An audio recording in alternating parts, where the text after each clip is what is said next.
तो सबसे पहले हम बात करेंगे बीटेक के लिए। अगर आपने जैसे कि बीटेक के लिए अगर आपको एडमिशन लेना है तो ये सभी डॉक्यूमेंट्स आपको लगने वाले हैं। टोटल 11 डॉक्यूमेंट्स हैं, जिसमें से कुछ डॉक्यूमेंट्स आपको रिपोर्टिंग के टाइम भी सबमिट करना है।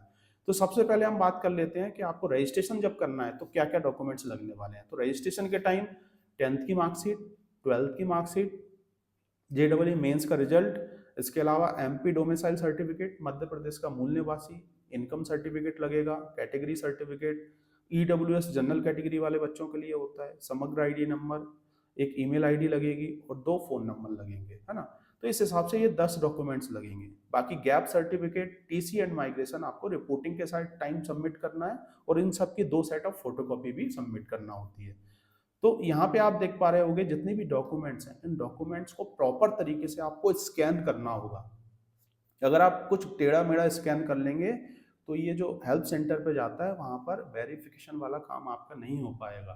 तो प्रॉपर तरीके से या तो कहीं बाहर से स्कैन करवा लें, अगर आप प्रॉपर तरीके से मोबाइल से भी स्कैन कर रहे हैं तो बिल्कुल स्ट्रेट रख के प्रॉपर तरीके से, वो फोल्ड ना हो और सही दिखे, है ना, लाइट ना उसमें चमक रही हो, इस हिसाब से आप स्कैन करें, क्योंकि आपको डॉक्यूमेंट्स अपलोड भी करना होंगे। तो 10th की मार्कशीट जो है स्कैन कॉपी अपलोड होती है, बहुत सी जगह मांग लेता है, बहुत सी जगह अगर वेरीफाइड हो जाएगा ऑनलाइन ही तो नहीं मांगेगा। 12th की मार्कशीट का भी सेम यही रूल है।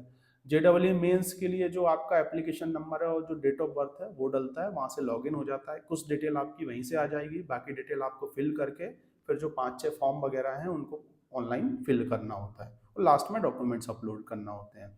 एमपी डोमिसाइल सर्टिफिकेट लगेगा, मध्य प्रदेश का मूल निवासी प्रमाण पत्र। ठीक है, तो ये आपका लेटेस्ट अभी बना होगा, डिजिटली जो बना होता है ना, इस पे एक नंबर लिखा होता है। अगर आप देखेंगे राइट साइड में ऊपर की साइड एक नंबर होगा और उसमें डेट भी मेंशन कर रखी होगी।